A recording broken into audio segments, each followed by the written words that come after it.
Welcome to today's CELUM User Academy. My name is Isabel and I'm happy to welcome you as your moderator today. Today, we will learn about the most important CELUM features that will help you present your products to your customers even better. The session will be recorded and we will send you the recording in the next couple of days. If you have any questions during the webinar or want to ask Reinhard any questions, please just write them into the GoToWebinar question box on the right-hand side of the screen. We will answer them in the Q&A session at the after the demo. But now let me introduce today's trainer, Reinhard Eisl. Reinhard is head of product marketing at CELUM, and he really knows everything there is to know about our products. So this is your chance to ask him all your questions related to CELUM products in the Q&A session. Hi, Reinhard. Thank you for leading us. Thanks for leading us through this journey to a better product experience today. Would you be so kind and introduce yourself briefly to our attendees before starting with the demo? Absolutely. Thank you, Isabel, for the intro.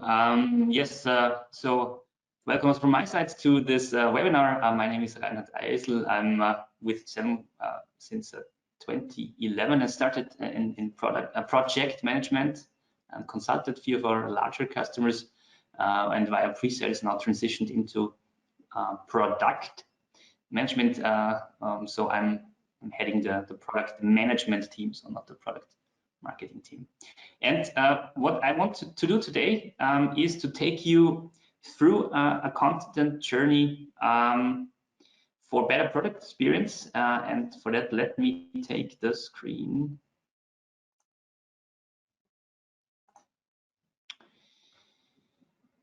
Right, so as you know, so CELUM, what we're building is a solution, a platform for delivering perfect product experiences for your customers. And we also claim and want to help you solve the issues around content supply chain, meaning collaborating around content creation, streamlining approval flows, helping you manage the tagging and assigning of metadata to your objects, and distributing and using those product experiences, those images, videos, documents, whatever, perfectly to deliver these perfect experiences also to your customers. So, and I've prepared a little use case for today's session, and I hope I can take you along on this journey. So while we are software companies, or our main products obviously are digital and virtual, for the sake of this demo, I prepared a little setup where we have a line of merchandise that's basically that we can provide. So these are our products for the sake of today's demo. And one of the things that we want to do probably is have a little catalog, detailing all the merch that we have. So what I have here now is a collection of imagery, of product images, offset products, merchandising products, plus a few shots of building and the logo to accompany those in the final whatever website or catalog or presentation, wherever I want to use those images and present them. Okay, so let's just do away with the GoToWebinar view here and jump to my little area I've prepared for today's demo here in our demo environment. Obviously, in a proper production setup, it would look a bit differently, but I hope you get the idea. So we're starting our flow here by uploading the assets to the inbox. Just via drag and drop very easily. And so the first thing that we do here with our application, with our product, is we are flagging things that are already present in within CELUM contents, within the repository, right? So this is obviously a gateway that helps you keep your repository clean of duplicates, of A, of course, saving on storage, but B, helping your users find the relevant stuff and not being confused by things that are double or triple or whatever within the repo. This works based on a checksum, so this really looks for actual duplicate content, so bit by bit, if you will. We'll have a look later on other means of identifying similarly looking stuff, but not actual duplicates. For the sake of the demo, though, because this is demo material, it's already present in the demo environment. So for the sake of this demo, I will actually allow the duplication of the content for now. So after this is out of the way, obviously now I can tag the images I've just uploaded. As probably you're familiar with, the first thing we need to do in a CELUM content instance is assign an asset type. Asset type governs which metadata fields are going to be and attributes are going to be available. And so for the sake of this, for this content, product content is obviously the right choice. After assigning the asset type, the usual fields get presented. And what I can do here now, usually, obviously assign metadata that they have in common. Like for example, let's assign a state. So they're in progress, they're not yet finally approved. So asset status is in progress. And let's assign a tag new merch, new merchandising. This tag doesn't yet exist, so I can also simply create that on the fly and have them assigned across the board to all of my uploaded content. That was obviously only a very high level description. So let's, for example, now go into those fields that the assets do not have in common. So the individual assets, which we can also do, like for example, select the bicycle here and write, English today. So it's a bicycle, hopefully. And it's it's a bottle. So the idea, again, with the batch edit, I can assign stuff that they have in common, and with individual edit, I can assign things that that are individual to each asset. And what you can already see here now in the background, the description I've entered in English has been automatically translated into other languages, other metadata languages that we've configured here in the system. Same is true, obviously, for the bike.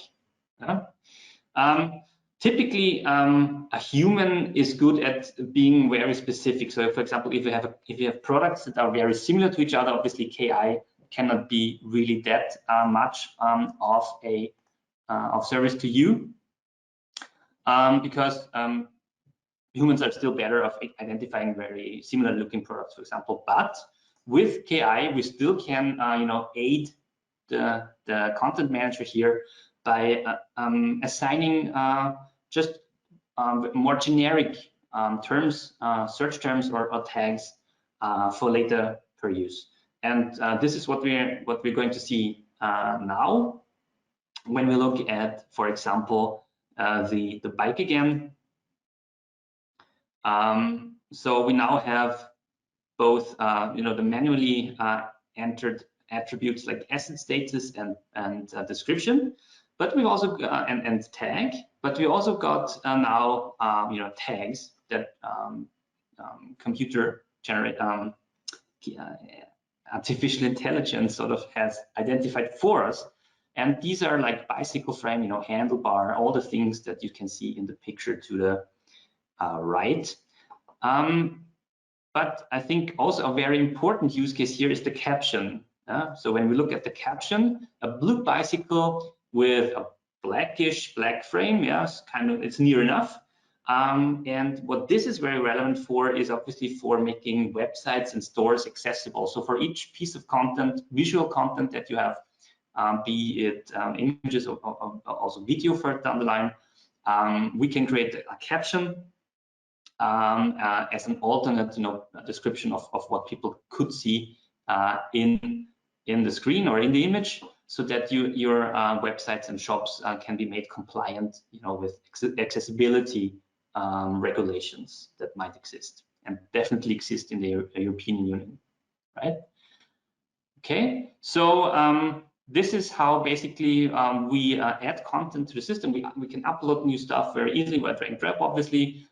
We have a quality gate in terms of a duplicate check. We have batch edit for manually assigned tags and individual information per asset. And of course, we have KI support or AI support for the more generic information that a KI or AI today can deliver. Okay, so but we also talked about assisting approval flows and retouching flows, and how does that work, right? So what I've done already here is a setup where whenever content gets added here into this inbox, I will also have tasks created in our work management tool, right? So approval task. I've set up a simple approval flow, where new tasks enter into state new. We'll have in progress. We'll have a final approval or assets being rejected. And that's a really straightforward setup. What we also can configure here, what is actually the consequence of assets being approved or rejected. And let's have a short look at the workflow setup, so that we can say what we can see here is that, for example, all rejected assets get moved into the rejected assets folder in content. That's the one here. What's missing yet is something, what happens to approved assets, right? So let's configure that very briefly. We define a robot, a new automated task. So for files added from CELUM content, whenever they're added to the approved column, let's move them into the approved assets area within CELUM content. And we can, for now, for the demo, we can be even a bit more specific. We can move them directly into the CELUM merge approved assets area. And by that, I've set up how the flow works for the asset, what happens with assets that have been approved or rejected automatically. So, of course, while I'm in here, I can also, use the workflow if I've defined, stuff being moved into in progress. I could now, assign people that are responsible for that, right? So that they can notified that stuff is in progress and can act on it. And from in progress, I can either approve or reject. What I can also do is, have a closer look, obviously, at the actual images, and use the tools for, commenting, for markup, for giving instructions of how I want this image, for example, to be changed for me to work for our merge catalog. Because if you look at this image, the contrast between the shirts and the background is really bad. Yeah. So please increase the contrast. And I can also I could just leave the comment. I mean, it's quite self-explanatory here, but obviously, what I can also do is, add a markup so that people really know what I mean, so that people can see where the shirt ends and the background starts. Okay, so and of course, what I can also do is, now specifically assign this task to somebody else, so that there would be that they would work on that and act on the comment I've just provided. I can also obviously use add mention, right? So Georg, please take care. That's also, of course, something I can do here. So let's say I'm Georg. Now I'm switching roles. How would I now go about increasing this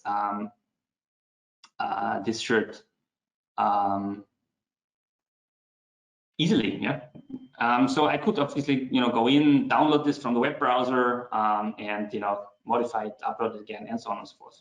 But what I can also do is I can use CELUM Drive, because with CELUM Drive I can subscribe for all the things that are happening here in this workroom, and I have those assets available locally. Right. So now I can simply use my local instance of Photoshop, for example, right, to go about and modify or act on the instructions that have been given to me in the comment by increase the contrast. So I'm not an expert, but I hope that for the sake of this demo, it's sufficient. So increase the contrast. Not sure whether my colleagues in design would agree with that, but again, I hope for now that's fine. And I just save the changes locally.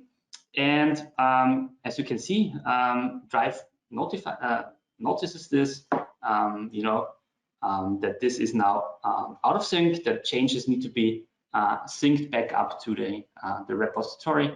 I can wait for it to happen automatically, but I can trigger it now so that we don't have to wait for it. And it's going to be updated in work soon. So let's say, okay, I'm happy with the bottle, moving stuff through the process. I'm also happy with the logo and the beanies.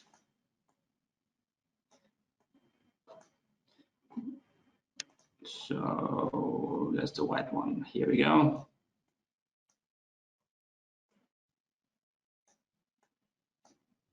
So let's have a look at the shirt again. As you can see, there's the upload has happened.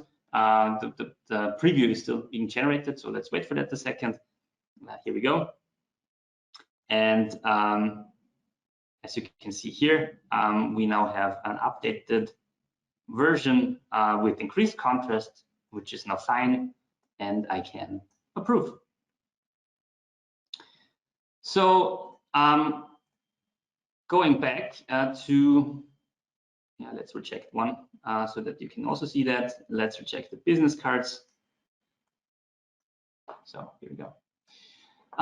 So if I now look at the approved assets, I can see that everything I have approved, I can now see in the merge folder, and the rejected assets are now basically moved to the to be deleted folder.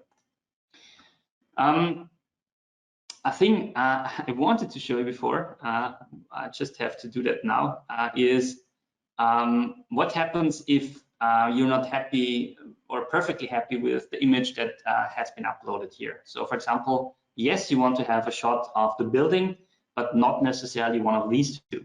Well, what you can do in this case is to go into the asset and trigger a similarity search. So what you see now is the asset you've currently selected and suggestions by the sim search engine of similarly looking assets that are already part of the repository. So this could work. This one's nice. Or maybe that one. I think this is my favorite. So what I can do is to basically now link the asset from the spot it's currently in within the repository to to the area I'm working on. So to be able to just have everything together, I want to use for my merge catalog. So this is where SimSearch is very handy. It goes really after similarities, and it's AI driven, and it will help you select the proper content for the job at hand. Okay, so now we've after that stuff, we've seen the gate of the duplicate check. We've manually tagged assets in batch or individually. We've had AI assistance for tagging. We've seen a workflow of approval and also with retouching. And now we have approved content, and we now can use this approved content wherever we need it. So one of the things we can do now is obviously, let's say, I've talked about the catalog, but I think that an easier demo case is just embedding this in, for example, a PowerPoint presentation. So what I can do there is, again, I can link, for example, the assets to the section that I've subscribed to with Drive, because Drive not only works obviously for CELUM work, but also for content. So anything that I link with my Drive folder, I'm going to have available locally on my desktop. That's one way of working with it, and we'll see how easy that works in a second. Another thing that we can easily do is, once we have approved content, define the channels for which the content shall be available. And let's use again those three for now. By just, for example, select edit metadata and channels. There's a lot of fields. So channels, let's just look up the relevant ones. Channels, and we want to have them available on the CDN, for example, so that I can embed them later in the shop on the website easily. So I can do that simply by assigning this channel here. And in the background, once this change has been done, the assets are being made available on the CDN, and the URL with which they can be embedded, for example, in websites or other third-party or downstream systems, is this one. This one is just for visual reference, obviously here for the user, but this can obviously also be queried, via API and so on, so that you can get the CDN link to the asset and embed it wherever you need it. The last thing I really want to show today, and I mentioned this before, so now let's also use these assets here, for example, by embedding them in a PowerPoint presentation. Could also be a catalog with InDesign, but we already had an Adobe product in the demo today, so now let's use PowerPoint. So let's just use this deck here that we already have for the presentation.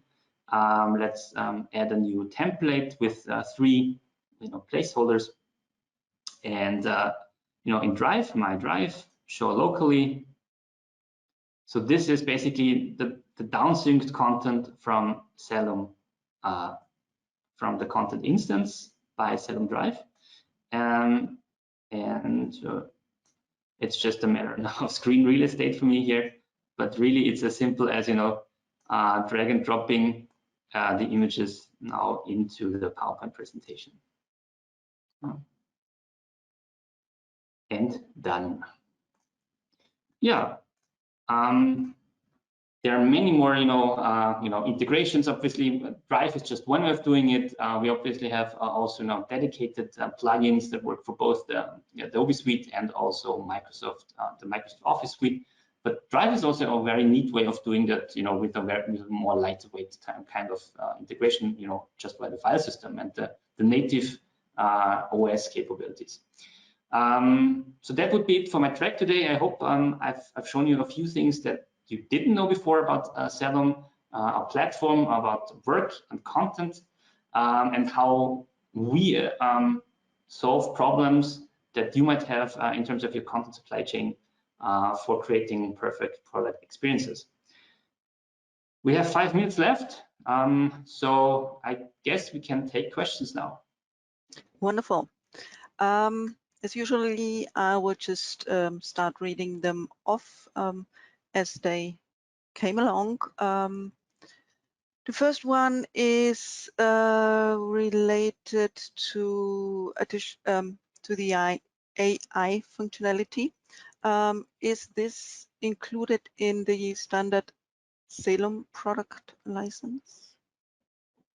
So the functionality I've shown today, so the similarity search, the KI-driven similarity search, it's part of the cloud subscription. And the translation of the fields is an extension that's available through the CELUM marketplace.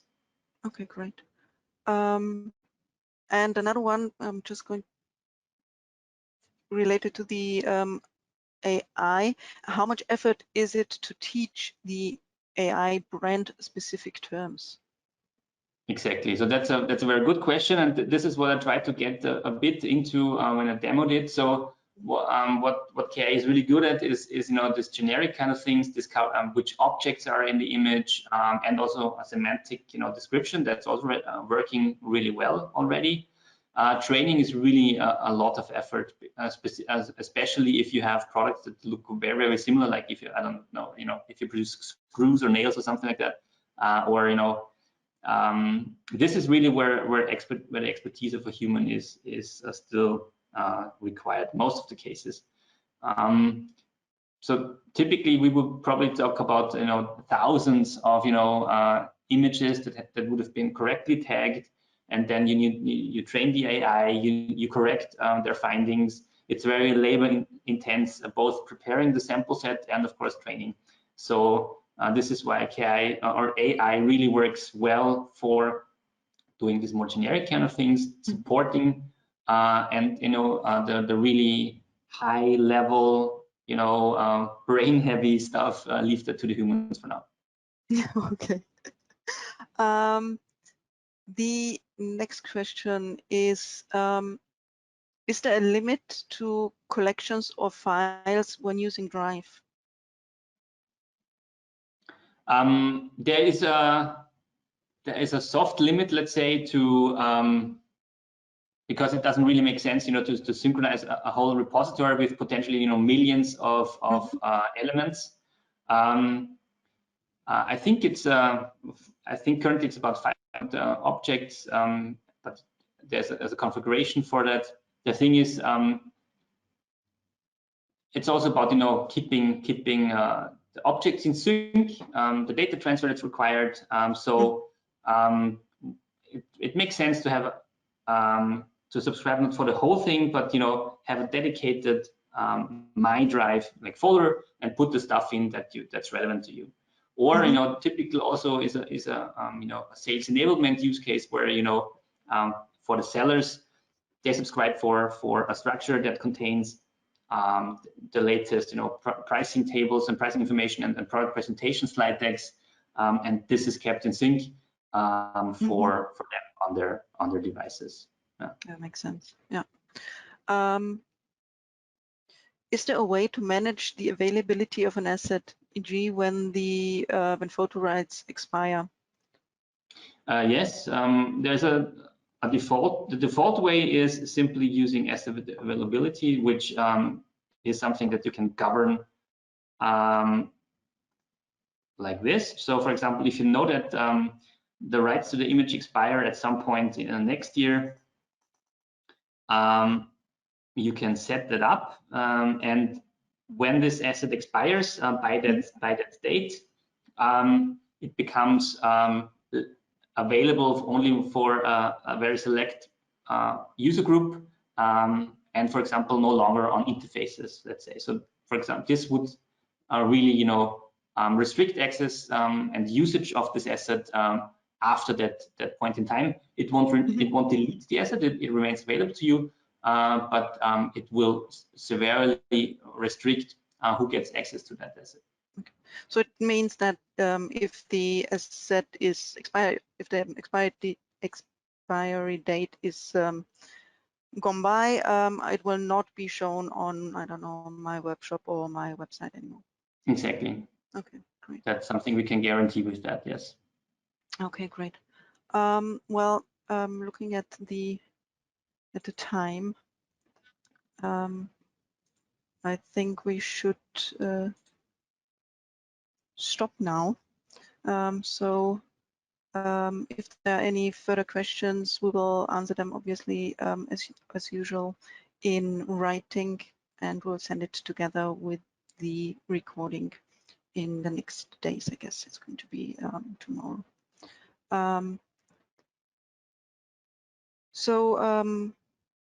I can now say thank you very much, Reinhard, for the informative session. Thank you to you all participants for your interest and time. I wish you a very nice day and look forward to seeing you again in one of our upcoming online events. Thank you very much and goodbye. Thank you.